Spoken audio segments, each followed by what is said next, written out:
한밤에 감찰을 떠나는 사헌부 대관들이 보이는데요. 헌데 저분들 표정이 심상치 않습니다. 네, 그러고 보니 대관들 주위를 감도는 음산한 기운 때문인 것 같은데요. 그런데 저기 머리 산발한 분들은 누구일까요? 이봐, 도승지 자네가 저놈들을 손봐주게. 아니세, 병판 자네가 저놈들을 손봐주게. 아니, 차라리 개죽음 당한 이 판이 저 사원부 놈들을 혼쭐을 내주게. 이보, 도승지, 병판, 정신 좀 차리시게. 우리는 저놈들을 손봐줄 수가 없다네. 이미 우리는, 아이고 억울하이, 다음 생에나 보세나. 그분이 사헌부에 추국되어 하늘로 가신 분들이군요. 그럼 저리 높은 관료들까지 꼼짝을 못하게 만든 사헌부는 어떤 관서인지 알아보겠습니다. 오늘날로 보면 사헌부는 검경과 같은 사법기관으로서 홍문관, 사간원과 함께 조선의 언론 3사라고 불렸습니다. 사간원의 간증 기능을 일부 담당하였고 국왕의 경영과 세자의 교육도 참여했으며 임금님 능행길도 직무로서 호종하였습니다. 대관들 품계는 낮지만 권한은 막강했는데요. 오품 이하의 인사검증과 법령에 관한 서경 기능을 했으며 부정한 관료에게는 탄핵의 기능도 행사했습니다. 또 임금과 함께하는 아침 조회인 상참과 업무 보고하는 조계도 열심히 임하였지요. 이렇게 살펴보니 사간원의 일과 중복되는데요. 사간원은 간증과 규찰이 주 업무라면 사헌부는 감찰과 법령 집행이 주 업무였습니다. 품계를 보면 종이품 대사헌에 수장으로 종산품 지부의, 정사품 장령, 정호품 집형, 정유품 감찰이 있고 행정 업무를 보는 이속과 서리가 있으며 감찰관을 보조하는 소유 등이 있습니다.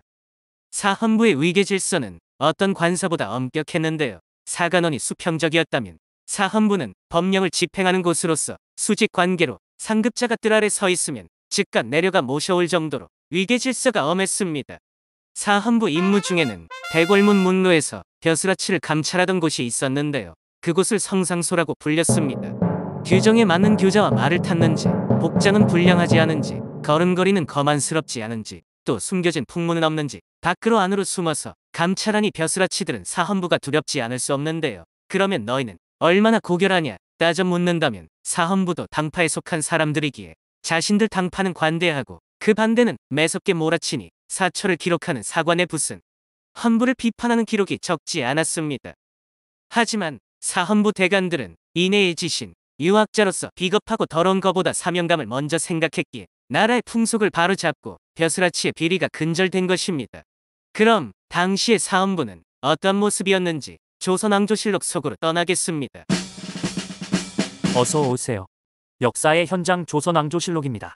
그럼 첫 기사를 만나보겠습니다. 사헌부의 상소의 대략은 이러하였다.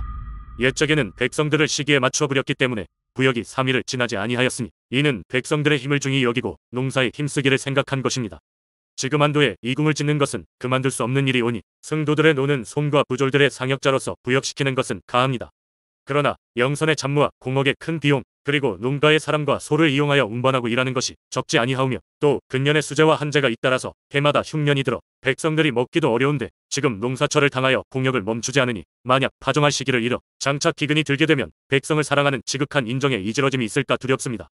원컨대 전하께서는 농사짓는 어려움을 생각하시고 한 사람이라도 생활을 영위하지 못하게 됨을 염려하시오 유사에게 명령을 내려서 농사철에 한하여 우선 이 역사를 정지시켜 생민의 바라는 마음을 위로하소서.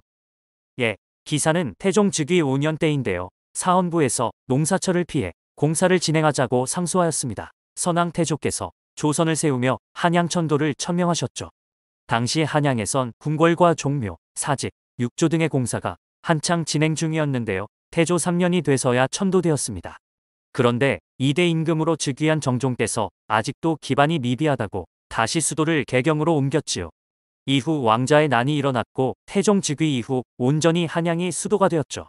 그러한 과정 속에서 부역에 동원될 백성은 먹고 살기도 힘겨운데 부역까지 맡아야 하니 얼마나 고달팠겠습니까? 그야말로 나라를 세우거나 재건함에 있어 백성의 피와 땀이 닿지 않은 곳이 없다는 것을 알아야겠습니다. 다음은 세종실록의 두 기사입니다. 경연에 나아가 계하견의를 강론하였다. 임금이 말하기를 읽기는 다 읽었으나 또 읽고 싶다 하니 동지경연 이지강이 아뢰기를 읽고 또 읽는 것이 성의의 공부를 다하는 것이옵니다.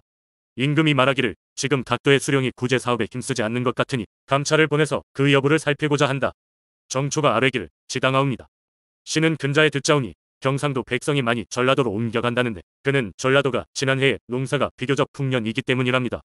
전라도의 각 관으로 하여금 유리된 백성을 보면 제 고향으로 돌려보내지 말고 보는 대로 구제케 하여 굶주려 죽는 것을 면하게 하는 것이 편리할 것 같습니다.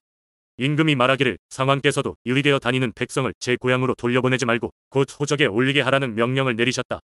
이지강은 아래기를 공벽한 지역에 비록 굶주리는 백성이 있다 한들 수령들이 친히 가서 구제하지도 못할 것이며 감사 역시 두루 살피지 못할 것이며 더구나 굶어 죽은 백성이 있으면 수령은 그 사실을 은닉하여 허물을 면하려 할 것이니 지금 감찰을 보낸다면 수령이 반드시 두려워하여 구제에 나설 것입니다. 임금이 사헌부에 명하여 행대 감찰 윤맹겸 등을 나누어 보내어 감사 수령의 구호 사업에 대한 태만 여부를 살펴보게 하였다.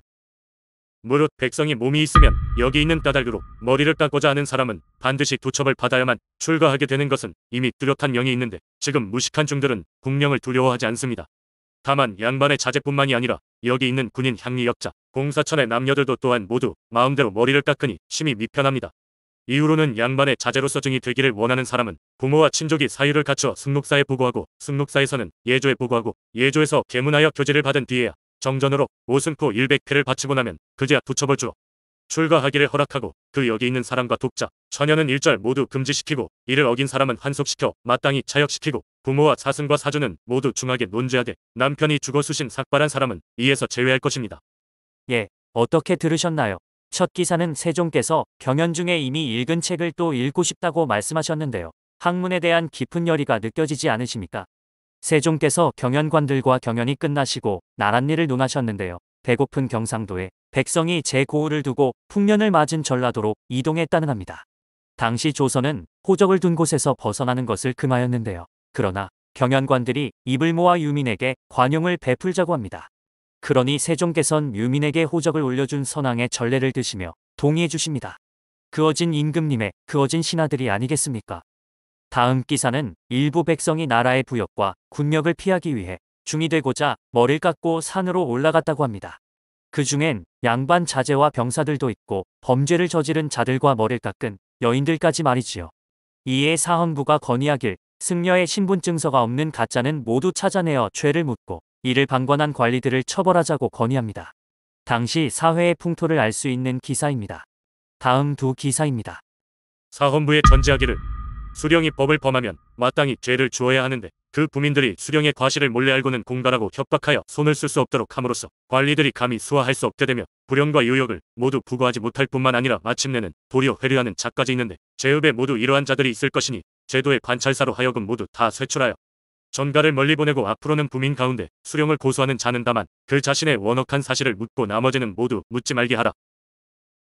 사헌부에서 아뢰기를 지난번에 천재로 인하여 중회에서 술을 사용하는 것을 금지하였으나 그러나 모병에 복약하는 경우나 혼인 제향이나 어버이를 위하여 사용하는 경우에는 금지하지 말게 하였는데 신등이 생각하건대 지난해에 팔도에서 모두 흉년이 들었고 금년에도 보리가 있자면 아직도 몇 개월이 걸려야 하니 서울과 외방의 인민들이 많이 양식이 떨어질 것입니다. 그러나 대소 인원이 혹은 헌수한다고 일컫기도 하고 혹은 혼인한다고 일컫기도 하면서 풍악을 벌여놓고 술을 마음대로 마셔서 곡식을 허비하는 것이 작지 아니하니 청컨대 가을 거짓 때까지 하나여 일체 금지하게 하소서.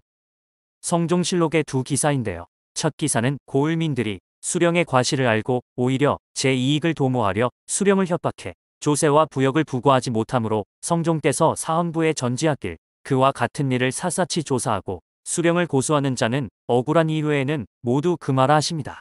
대체로 폭정에 시달리는 백성들의 사정인데 오히려 수령이 협박당하니 나랏일을 부여받은 관리는 부패하고 무능해선 안 된다는 교훈을 줍니다.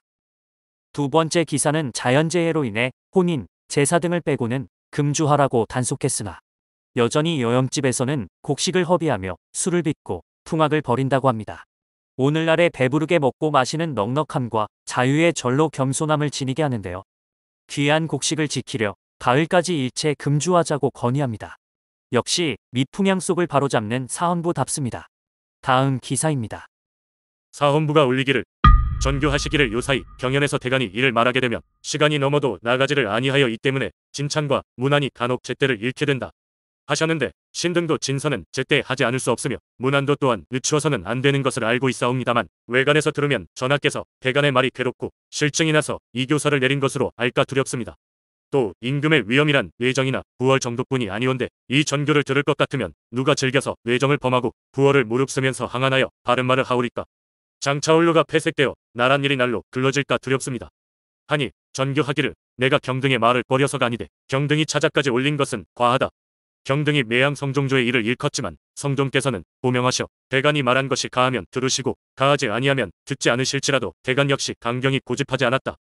요사이 혀끝이 부르터서 말하기가 곤란하기 때문에 경연에 나가지 못하는 것이다.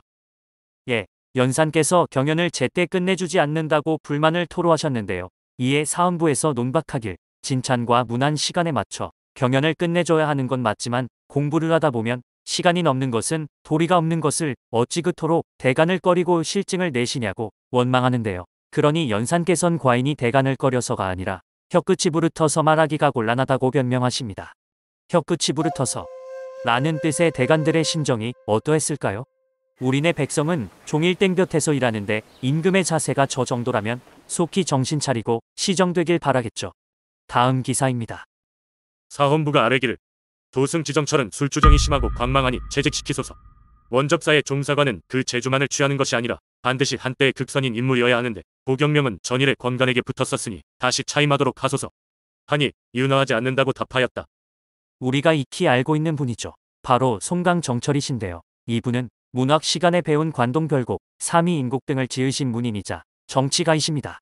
저 당시 도승지의 직책이면서도 술을 많이 즐기셨는지 정철의 술주정이 너무 심하다고 사헌부에서 벼슬을 갈라고 합니다. 그러나 임금께서는 윤허하지 않으셨고요. 많은 작품을 내신 정철께서 자신의 행실을 모르지 않을 터 배짱이 좋으신 건지 술을 정말 끊기 힘드신 건지 시대를 막론하고 인간의 단면을 볼 수 있는 기사입니다. 다음 기사입니다. 사헌부에서 아뢰기를 저 사람들의 백두산 행차에 사명을 맡은 신하가 진실로 마땅히 함께 가야 하는데도 접반사 박건과 함경감사 이선부는 대신 편비를 보내고 모두 물러나 앉아 몸이 쇠약하고 늙었다는 핑계를 대었습니다. 백두산의 길이 비록 험난하다고 하지만 차원 이하가 모두 통행했으니 접반사와 함경감사만 유도까지 못한단 말입니까? 경계를 정하는 막중한 일에 다만 일장의 수본으로 상문하였을 뿐 물의 근원을 다투어 논할 즈음에는 이미 목격하지도 않고 단지 예예하고 답하기만 하였으니 사명을 맡긴 뜻이 어찌 제 마음대로 하게 하는 것이었습니까? 청컨대 박건과 이선부를 모두 파직하소서. 백두산 정상에 국경선을 정하는 일인데요. 헌부가 아뢰길 정계비를 세우는 일은 무엇보다 막중한 일인데 책임자인 전반사와 함경감사는 늙고 병듦을 핑계대며 군용의 부장들만 백두산에 올려보냈다고 두 관료의 파직을 요청합니다. 그러나 숙종께서는 윤허하지 않으셨고요. 반면 전반사의 그때의 변명은 청나라 총관 일행들의 영접에 신경을 썼다고 나옵니다. 다음 마지막 기사입니다. 임금이 제복을 갖추고 진성문에 거동하여 김일경을 진국하였다. 죄인을 잡아들일 때 나 둘이 외치는 소리가 났고 희미하다 하여 신책하고 또 죄인은 마땅히 고개를 숙여야 하는데도 이에 감히 고개를 쳐들었다 하여 머리를 덮어 씌우라 명하였다. 우의정 조태혁이 판이금 심수연을 돌아보며 말하기를 죄인의 머리를 자루로 뒤집어 씌우라는 명이 있었는데 하지 않았으니 어찌된 일입니까? 임금이 말하기를 지금은 취초 때가 가까우니 머리를 자루로 씌우지 말고 죄인이 공초를 바칠 때 씌우라. 김일경이 공초하기를 오늘 저를 영렬로 다스리는 자는 성궁을 기핍했다고 합니다. 그러나 만약 성궁을 기핍한 것을 죄로 생각하지 않는다면 저를 다스리는 것이 이 지경에 이르지는 않을 것 같습니다. 저별 종무 사구란 세 건을 제가 조목조목 분변하여 조금도 성궁을 기핍하지 않았던 정상을 진달하여 드러내었으나 천노가 한결같이 더욱더 진첩하여 성궁을 기핍했던 양으로 하교하셨으니 저는 너무나도 원통합니다. 임금이 말하기를 영상은 김일경의 신축년 상소를 살펴보았는가? 그 말이 음흉하고 참혹해 목호룡과 다를 것이 없다. 이광자가 말하기를 신축년의 대소를 가리키시는 것인지요? 임금이 말하기를 그렇다. 임금이 말하기를 심산길의 결한 가운데 목호룡에 이 말이 없었느냐? 물랑 김계환이 말하기를 목호룡이 심산길과 면질했을 때와 초사를 바쳤을 때 만약 그 일에 언급하는 것이 있으면 물랑이 비록 썼다 하더라도 대신이 문목외의 사연이라 하여 번번이 지워버렸으므로 구관에 오르지 않았습니다. 다시 목호룡을 추문하여 묻기를 그때 죄인의 초사와 결안에는 원래 지척한 말이 없었으니 내가 감히 부도한 말을 하였음을 이에 의거해서도 알 수 있다. 신축년의 김일경의 상소는 너의 이민년의 초사와 말뜻이 서로 같으니 그 마음에 서로 관계됨을 알 수 있다. 한 차례 형신하였으나 불복하였다. 목호룡이 말하기를 회맹단의 사표리 채 마르기도 전에 어찌 이런 일이 있을 줄 알았겠습니까? 임금이 말하기를 그 말이 흉악하고 처참하다. 다시 김일경을 추문하였는데 죄인이 드나들 때 나장의 소리가 여전히 낮고 희미하다 하여 금당은 추고하고 해당 도사는 종중 추고하라고 명하였다. 김일경은 2차례 형신하였으나 불복하였다. 이광자가 동당에게 묻기를 청하자 조태혁이 말하기를 그의 조사에 최석항 또한 말한 바가 있었다고 하였는데, 최석항은 다음날 새벽 빈청에 도착한 뒤 비로소 교문을 보고 정원의 말을 전해 고치게 하였다고 했습니다. 임금이 말하기를 혹 세 글자가 훗날 정신을 함의하는 단서가 될 것이라 하기에 생각하여 상세히 묻는 것이다. 김일경이 공칭하기를 비록 죽는다 해도 고할 수 없습니다. 임금이 말하기를 종무 등 세 건의 흉악하고 참혹한 글을 어찌하여 반드시 아울러 썼느냐. 김일경이 공칭하기를 제 마음에는 그것이 흉악하고 참혹한 줄 알지 못하겠습니다. 임금이 말하기를 곧장 결안하라는 일을 분부하라 하니, 김일경이 공칭하기를 결안 없는 죄는 오로지 아무렇게나 처리하는 데 달려 있을 뿐입니다. 임금이 말하기를 말이 부도를 범한 자는 요참하는 법이다. 어찌하여 감히 결안하지 않느냐. 김일경이 공칭하기를 부도인 줄 알지 못하겠습니다. 김일경은 공초를 바칠 때 말마다 반드시 선왕의 충신이라 하고 반드시 나라고 했으며 저라고 하지 않았다. 신축년 이민년에 일어난 사화를 신임사화라고 하는데요. 노론은 경종 즉 2년에 임금에게 자식이 없음을 문제 삼아 한밤중에 소론을 배제하고 임금을 몰아세워 이복 동생 연인군을 왕세제로 삼게 했죠. 이후 더 나아가 임금의 질병을 부각시켜 또다시 한밤중에 사헌부 조성복을 시켜 대리청정 상서를 올리게 했습니다. 이는 임금을 업신여기고 역모로 볼 수 있는 상황인데요. 더 이상 소론은 참지 않습니다. 임금을 능멸하고 통탄한 짓을 자행한 노론의 일을 여론에 올려 영의정 김창집 등을 유배를 가게 했고 당여들도 유배 및 참수되었습니다.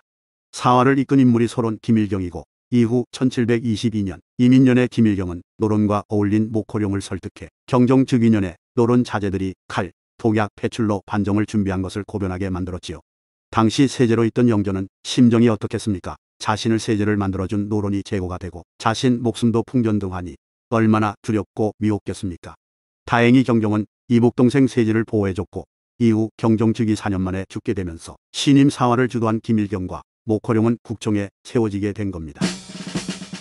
네, 여러분 어떻게 보셨나요? 설명을 더 보태자면 사헌부는 각종 대소 사안에 대해 추궁 및 논제하여 대역 죄인들을 처단하기도 했고, 당파의 이익에 따라 희생자를 만들기도 했으며 자신들이 희생을 당하기도 했지요. 항시 험난한 현장 속에서 사헌부가 있었고 주어진 책무를 다했습니다. 그럼 사헌부 하면 이것만은 기억해 주세요. 조선시대 언론 3사의 하나로서 법령을 다루었던 관서임을요. 그럼 다음 시간에 뵙겠습니다. 여러분의 꿈을 응원합니다. 안녕.